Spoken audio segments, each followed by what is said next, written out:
नमस्कार, जय हिंद मेरे प्यारे साथियों। जैसा कि आप लोग जानते हैं कि जो वीडियो का री एग्ज़ाम है उसका एग्ज़ाम डेट फाइनल हो चुका है और फाइनली आपका जो एग्ज़ाम है 26 और 27 जून को होना सुनिश्चित हुआ है। तो हम लोग इस चैनल के माध्यम से एक चैप्टर वाइज एक प्रैक्टिस सेट शुरू किए हुए हैं आज से, ठीक है।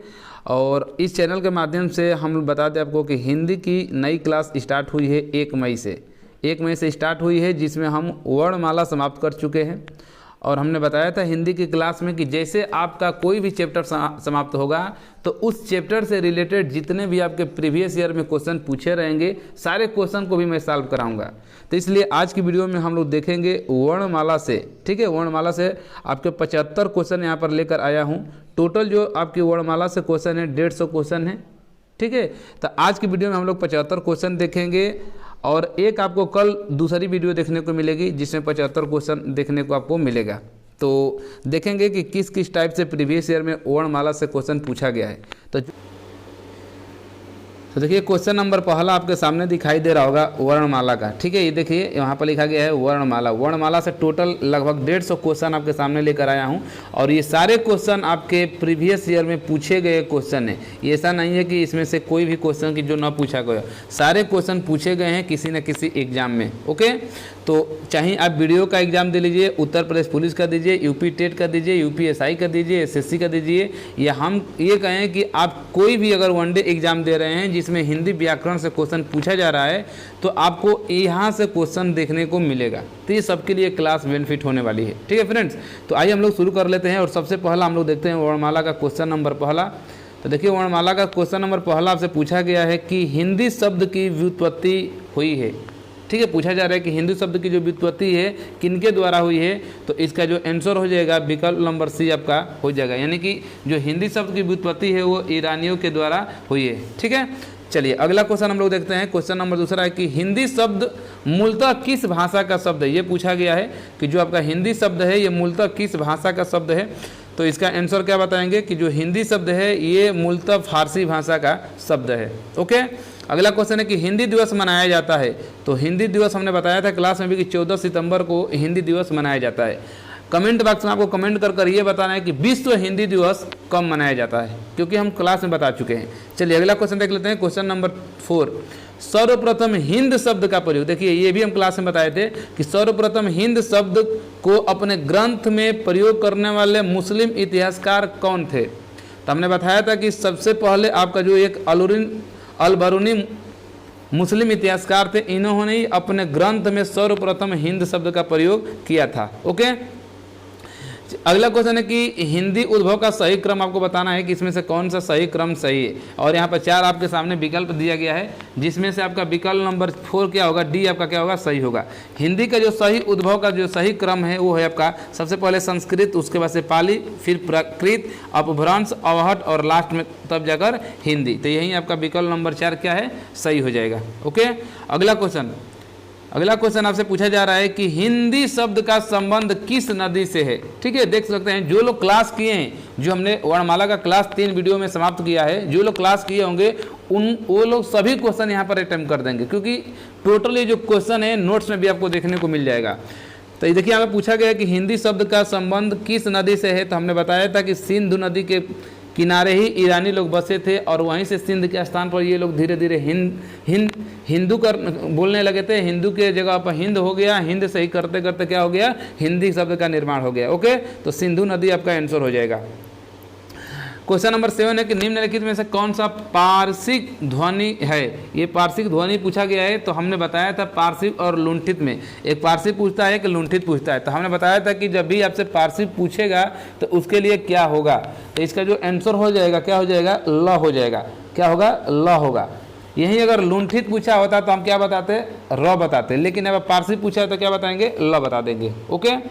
अगला क्वेश्चन है कि हिंदी स्वरों का वर्गीकरण जब जीव के भाग के आधार पर किया जाता है तो निम्नलिखित में से कौन सा भेद इसके अंतर्गत नहीं आता है।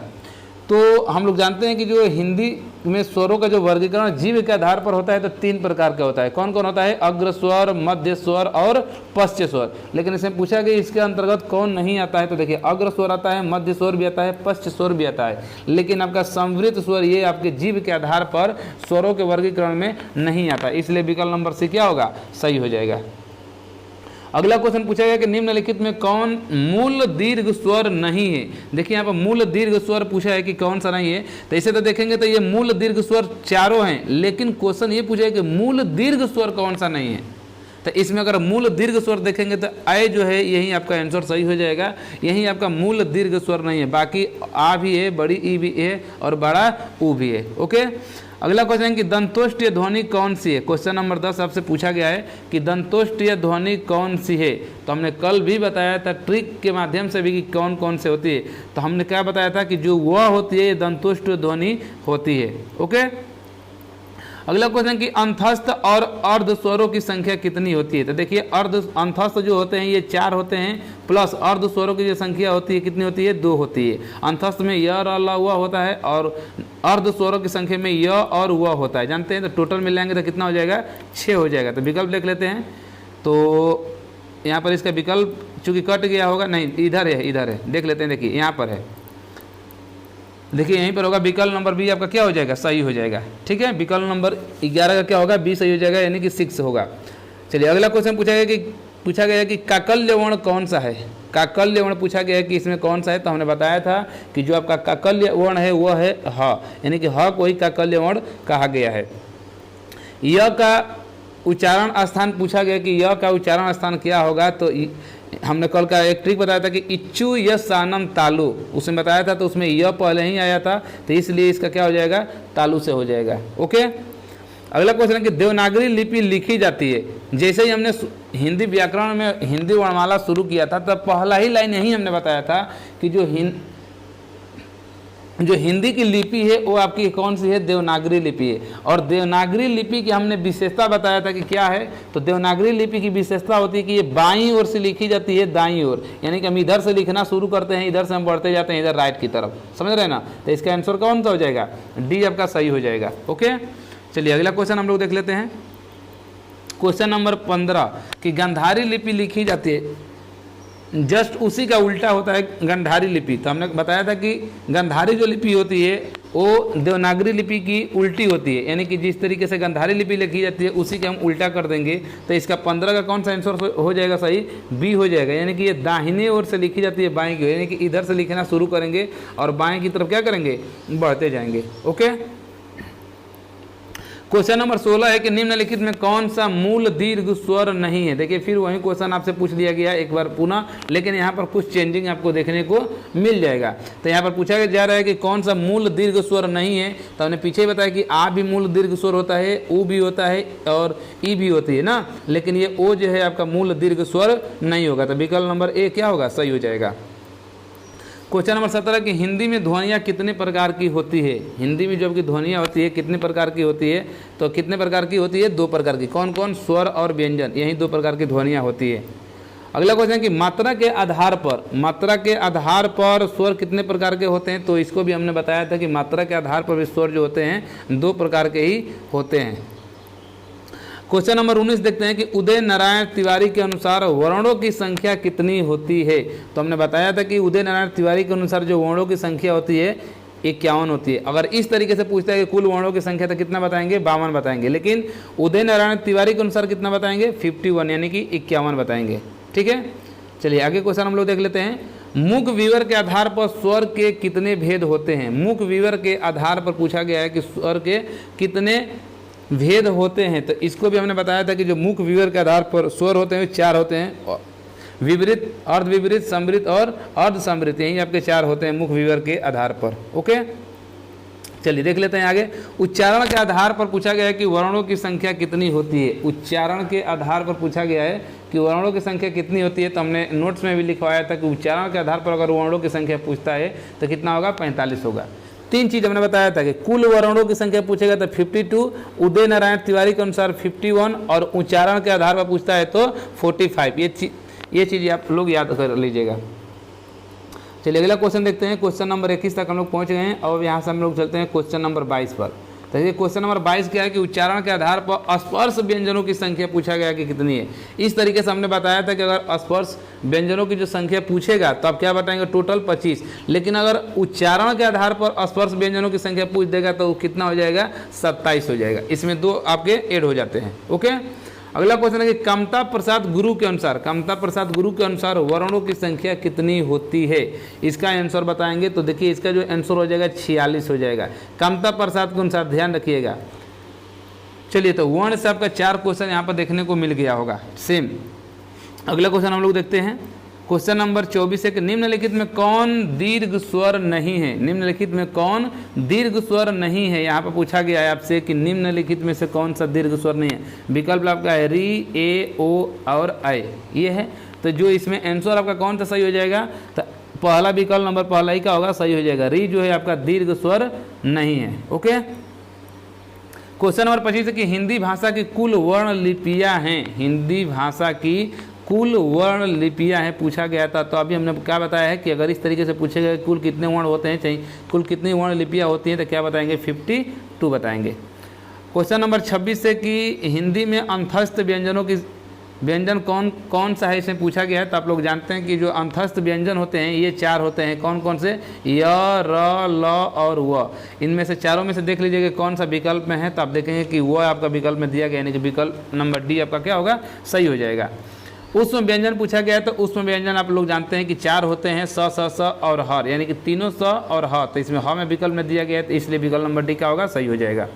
अगला क्वेश्चन है कि निम्नलिखित में अल्प प्राण व्यंजन कौन सा है। तो अल्प प्राण के लिए हमने बताया था कल ट्रिक बहुत ही बेहतरीन, ठीक है। तो आप लोग देखे होंगे तो जानते होंगे कि 135 हमने अल्प प्राण के लिए बताया था। हर वर्ग का पहला, तीसरा और पांचवा आपका वर्ण जो होता है अल्प प्राण व्यंजन होता है। तो यहाँ पर देखेंगे तो यहाँ पर तीसरा नंबर मिलता है ग, और यहीं आपका क्या हो जाएगा, अल्प प्राण हो जाएगा।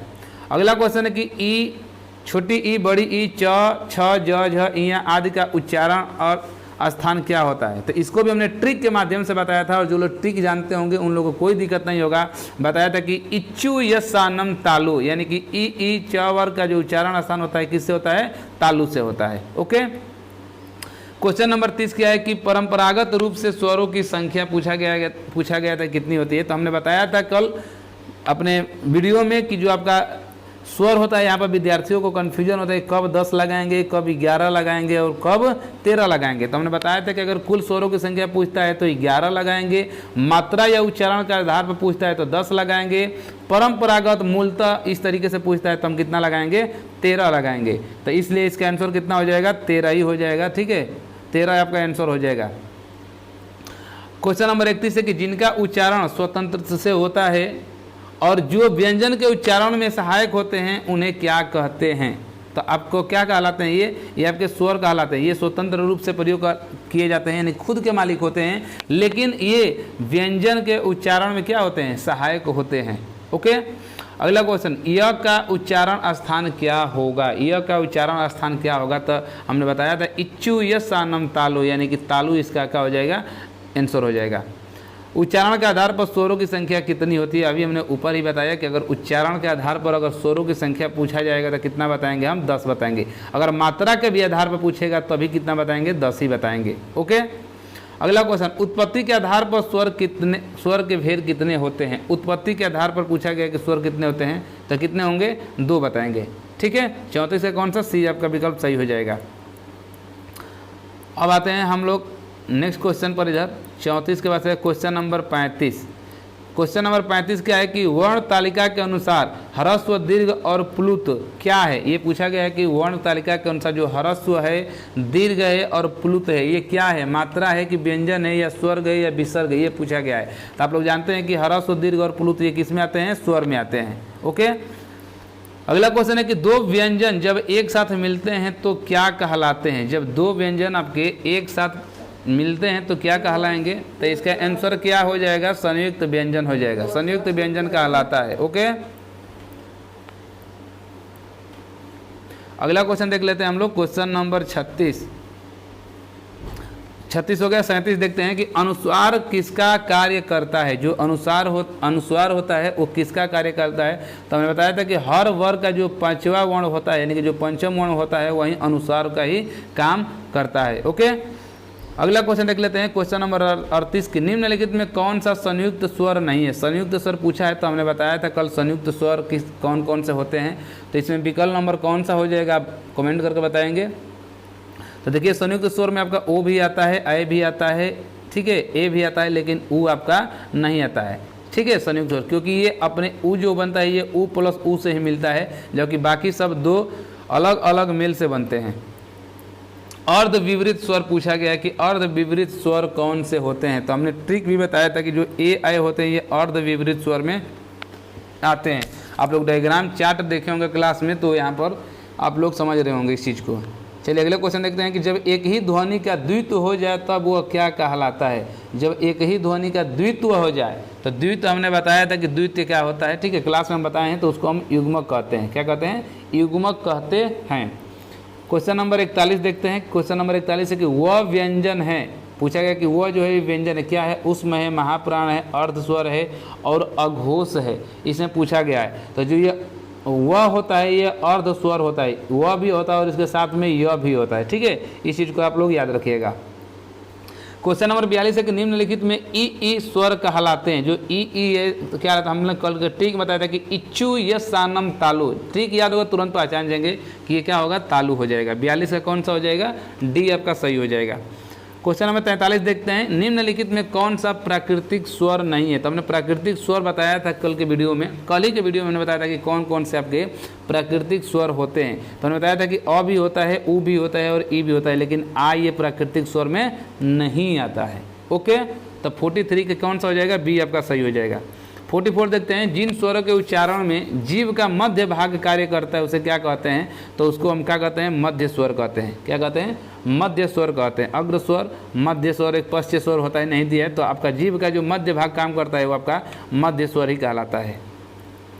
क्वेश्चन नंबर 45 है कि निम्नलिखित में किसे मूल दीर्घ स्वर कहते हैं। मूल दीर्घ स्वर पूछा गया है कि किसे कहते हैं। तो जो सजातीय स्वर होते हैं यही आपके मूल दीर्घ स्वर कहलाते हैं। कैसे, जैसे अ प्लस अ मिलाकर क्या हो जाएगा, आ होगा, ये मूल दीर्घ स्वर है।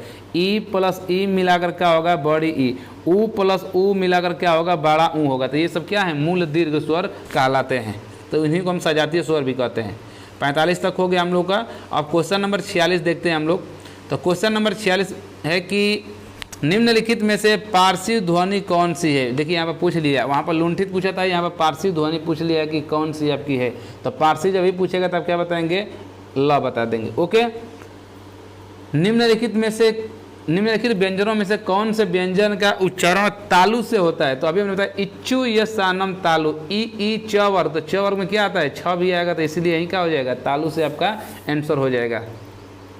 क्वेश्चन नंबर 48 है कि हिंदी स्वरों का वर्गीकरण जब जीव के भाग के आधार पर किया जाता है तो निम्नलिखित में से कौन सा भेद इसके अंतर्गत नहीं आएगा। जीव के आधार पर किया जाएगा, तो जीव के आधार पर जानते हैं कि आपका 3 होता है। कौन कौन, अग्र स्वर भी होता है, मध्य स्वर भी होता है, पश्च स्वर होता है, लेकिन ये विपरीत स्वर नहीं होता है, ये वीवर के स्थान पर होता है। तो इसलिए यहीं आपका क्या होगा, सही हो जाएगा। चलिए क्वेश्चन नंबर 48 तक हम लोग पहुँच चुके हैं। क्वेश्चन नंबर 49 है कि निम्नलिखित में कौन सा दीर्घ स्वर है। देखिए दीर्घ स्वर से बार बार आ रहा है, तो हमको लग रहा है कि सभी लोग जान गए होंगे कि दीर्घ स्वर कौन कौन से होते हैं। ठीक है, तो क्वेश्चन नंबर 49 का क्या हो जाएगा, कौन सा दीर्घ स्वर है, इस बार पूछ लिया है, तो ये आ ही आपका क्या है, दीर्घ स्वर है। ओके, अगला क्वेश्चन है कि ट वर्ग उच्चारण की दृष्टि से किस प्रकार की ध्वनि है। यानी कि ट वर्ग का जो उच्चारण करेंगे तो उसका जो उच्चारण है वो कहाँ से आपका, किस दृष्टि से आपका देखा जाएगा कि कंठ से होगा, कि तालु से होगा, कि मूर्धन्य से होगा, कि दंत से होगा, ये पूछा गया है। तो हमने बताया था ऋटुर साणम मूर्धा क्या है, इसके लिए हम ट्रिक बताए थे कि ऋटुर साणम मूर्धा, रे ट वर्ग जो आता है ये आपके किससे आता है, मूर्धा से आता है।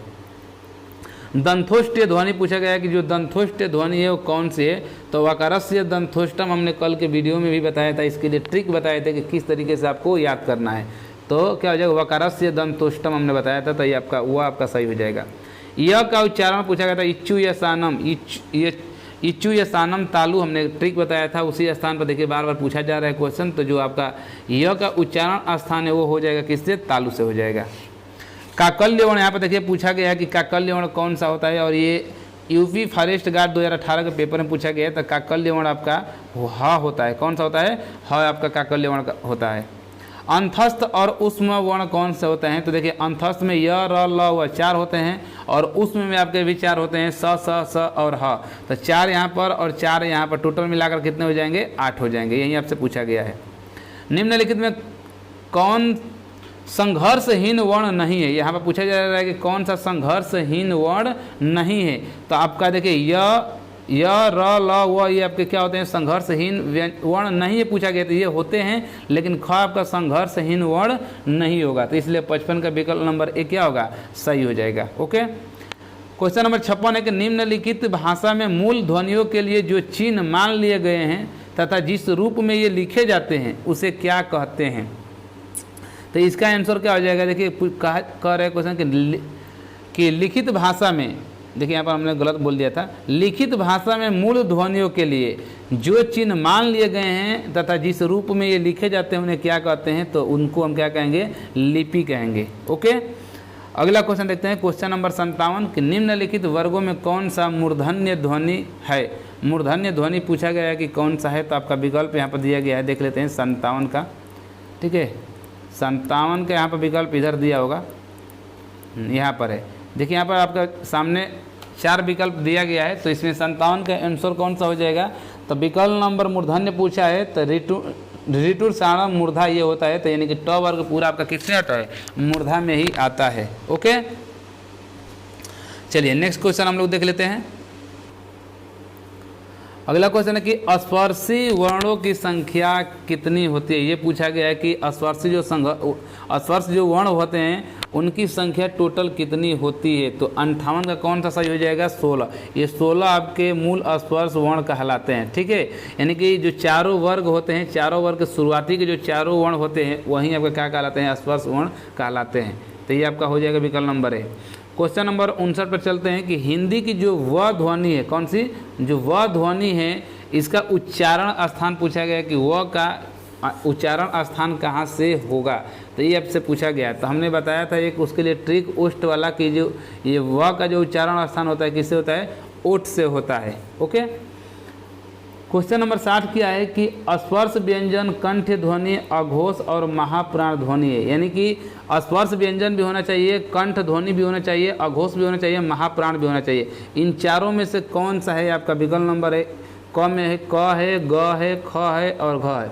आपको बताना है कि इसमें से कौन सा विकल्प सही होगा। तो देखिए इसमें जो आपका अल्प प्राण आ गया, देखिए यहाँ पर दिया है, सॉरी अल्प प्राण नहीं दिया है, महाप्राण दिया है। तो सबसे पहले महाप्राण से समझेंगे। तो महाप्राण के लिए मैंने ट्रिक बताया था 24, यानी कि प्रत्येक वर्ग का दूसरा आना चाहिए। तो देखिए अगर दूसरा देखेंगे तो क तो ऐसे ही नहीं होगा, ग भी नहीं होगा, घ भी नहीं होगा, घ होगा। देखिए यानी कि चौथा इसमें दिखाई दे रहा है, तो आपका विकल्प यहाँ पर दो मिल गया, एक दो ये भी मिल गया और एक ये भी घ भी मिल गया। तो महाप्राण से अब नहीं देखेंगे तो हम लोग किस में देखेंगे? अघोष में देख लेंगे, या कंठ ध्वनि से देखिए। तो कंठ ध्वनि में तो दोनों होता है, स्पर्श में भी होता है। अब हमको अघोष में देखना है, तो अघोष में देखेंगे तो अघोष में 1 और 2 यानी कि 12 ही होता है। प्रत्येक वर्ग का पहला और दूसरा वर्ण होता है। तो इसलिए विकल्प नंबर सी ही क्या होगा? सही हो जाएगा, यानी कि ख आपका हो जाएगा। ठीक है, तो ये था 60 क्वेश्चन फ्रेंड्स। और क्वेश्चन तो ऐसे 120 का 150 करीब में क्वेश्चन है। तो हम लोग आज 75 क्वेश्चन करेंगे, बाकी जो 75 क्वेश्चन बचेगा उसको नेक्स्ट वाली वीडियो में देख लेंगे। ठीक है, चलिए क्वेश्चन नंबर हम लोग 61 देखते हैं। निम्नलिखित में कौन सा स्वर समृद्ध स्वर है? समृद्ध स्वर, अर्ध समृद्ध स्वर, विवृत और अर्ध विवृत। इस चीज़ को अगर जो लोग पढ़े होंगे तो उनको ये क्वेश्चन का आंसर बताने में कोई दिक्कत नहीं हो रही होगी। ठीक है, तो जो समृद्ध स्वर में आता है आपका ई आता है। ओके, तो विकल्प नंबर सी आपका क्या होगा? सही हो जाएगा। क्वेश्चन नंबर 62 है कि निम्नलिखित ध्वनियों में कौन सी दंतोष्ठ्य है? यानी कि दांत का मतलब कि कौन सी ऐसी ध्वनि है जिसका उच्चारण करने पर जो आपकी जीभ है दांत से क्या होगी? टकराएगी। इसमें आपको बताना है। तो 62 का कौन सा आपका सही हो जाएगा विकल्प नंबर? तब बताएं कि वकारस्य दंतोष्टम होता है ना, तो वह आपका क्या हो जाएगा? दांत दंतोष्ठीय दिया है, यानी कि दांत प्लस ओष्ठ से, दांत प्लस ओठ से आपका होना चाहिए। तो वह जो आप वह बोलेंगे, जैसे वह देख रहे हैं, दांत प्लस ओष्ठ से भी इसका उच्चारण होता है। क्वेश्चन नंबर 63 है कि हिंदी शब्दकोश में कच्छक का क्रम किस वर्ण के बाद आता है? तो ये कई बार क्वेश्चन पूछा जा चुका है। देखिए 2012 नहीं, ये पुराना 2012 में पूछा गया, लेकिन ये लेटेस्ट 2020 में भी पूछा गया था, 21 में भी पूछा गया था। ठीक है, तो इसका आंसर कौन सा सही हो जाएगा, डी आपका सही होगा। यानी कि क के बाद ही आपका क्या होता है, कक्षा का क्रम किस वर्ण के बाद आता है, यानी कि क के बाद आता है। ओके, प्रयत्न के आधार पर ल किस प्रकार की ध्वनि है। प्रयत्न के आधार पर पूछा गया कि ल किस प्रकार की, तो हमने बताया था कि जब भी ल दिखाई देगा तो आपका क्या बताएंगे, लुंठित होता है, एक प्रकंपित होता है, ठीक, एक पार्श्विक होता है। तो उसमें से आपको हम ट्रिक बताए थे किस तरीके से आपको याद करना है, ठीक है।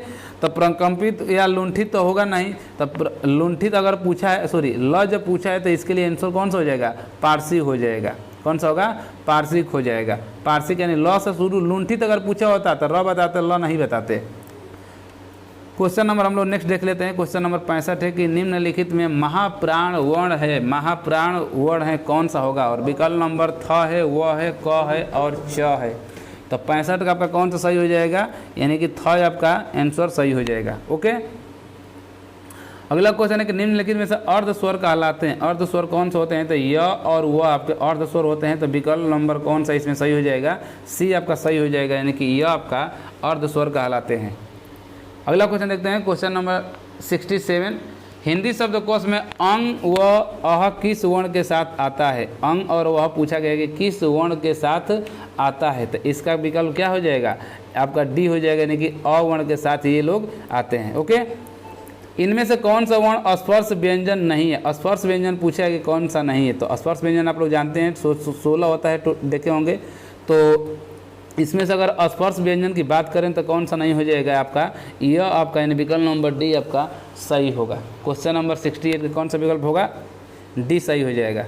68 तक हम लोग पहुँच चुके हैं। अब चलते हैं हम लोग क्वेश्चन नंबर 69 यानी कि 69 पर।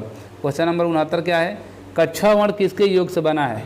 तो ये जो आपका कक्षा है ये किससे बना है, क हलंत लगा देंगे प्लस ये वाला आपका स लगा देंगे, विकल्प नंबर ए आपका क्या हो जाएगा, सही हो जाएगा। 69 का ए सही होगा। इनमें से कौन सा व्यंजन अल्प प्राण है, तो अल्प प्राण और महाप्राण हमने बताया था 1, 3, 5 के लिए, और 2, 4 के लिए हमने ट्रिक बताया था, ठीक है। तो जो लोग पढ़े होंगे जानते होंगे। तो इसका विकल्प नंबर कौन सा सही हो जाएगा, च ही सही हो जाएगा, क्योंकि हर वर्ग का पहला, तीसरा, पांचवा अल्प प्राण कहलाते हैं। क्वेश्चन नंबर 71 देखें तो निम्नलिखित में कौन सा शब्द अमात्रिक है। अमात्रिक मतलब कि किसमें मात्रा नहीं लगा हुआ है ना, मात्रा। देखिए कारखाना में मात्रा का प्रयोग हुआ है, अमिताभ में भी हुआ है, चाहे चहाना में भी हुआ है, लेकिन कलरों में कोई भी मात्रा का प्रयोग नहीं हुआ है, इसलिए ये अमात्रिक हो जाएंगे। क्वेश्चन नंबर 72 है कि घ का उच्चारण स्थान क्या होगा, तो या तो आपका अकु विसर्जनियम कंठम, हमने बताया था कि कंठ से होता है अकु विसर्जनियम कंठम। आ क वर्ग पूरा आता है, ठीक है, उसके बाद से ह भी आता है और विसर्ग आता है कंठ में, तो इसलिए आपका विकल्प नंबर बी आपका क्या होगा, सही हो जाएगा। नेक्स्ट क्वेश्चन देखते हैं। क्वेश्चन नंबर 73 है कि निम्नलिखित में से दंतव्य वर्ण है। दंतव्य यानी कि दांत का उच्चारण मतलब कि करेंगे आप, तो आप जो आपकी जीभ है वो दांत से जाकर क्या करेगी, स्पर्श करेगी। तो 73 का विकल्प कौन सा हो जाएगा, त हो जाएगा। इसको भी हमने ट्रिक से बताया था कि किस तरीके से आपको याद करना है। क्वेश्चन नंबर 74 है कि हिंदी के जिन वर्णों का उच्चारण करते समय केवल श्वास का प्रयोग लिया जाए, उन वर्णों को क्या कहते हैं, यानी कि जिनका उच्चारण आप करेंगे तो केवल सांस का ही प्रयोग करेंगे, ठीक है। तो ऐसे वर्णों को क्या कहते हैं आपको बताना है। तो क्वेश्चन नंबर 74 का जो विकल्प होगा ये हो जाएगा अघोष वर्ण कहलाते हैं। कौन सा, अघोष वर्ण कहलाते हैं। क्वेश्चन नंबर 75 है कि निम्नलिखित में हिंदी वर्णों में से अयोगवाह कौन सा है, पूछा गया है। तो हमने बताया था कि जो अयोगवाह होते हैं वो आपके अंग और अह होते हैं। तो ये था आपका क्वेश्चन नंबर 75 फ्रेंड्स, और क्वेश्चन बहुत ही लाजवाब है। क्वेश्चन अभी आपके पास है, बहुत है, इसमें भी देखेंगे वीडियो में। तो टोटल देखेंगे तो आपका जो क्वेश्चन है 150 क्वेश्चन है करीब में, ठीक है। देख सकते हैं यहाँ पर 151 क्वेश्चन है। तो हमने आज 75 क्वेश्चन सॉल्व कर लिया। इसके बाद से हम लोग कल की वीडियो में जो बाकी के और 75 क्वेश्चन हैं, जो करंट का क्वेश्चन है, उसको देखेंगे, क्योंकि अगर एक ही वीडियो में बनाएंगे तो वीडियो बहुत ही लंबी हो जाएगी। तो वीडियो बस आज के लिए बस यहीं रखते हैं। अगर वीडियो आपको अच्छी लगी है, वीडियो आप देखे हैं, कंटेंट आपको अच्छा लगा है, तो वीडियो को लाइक करना ना भूलें। चैनल पर पहली बार आए हैं तो चैनल को सब्सक्राइब जरूर कर लें, ठीक है फ्रेंड्स। तो बस आज के लिए इतना ही। ओके, धन्यवाद।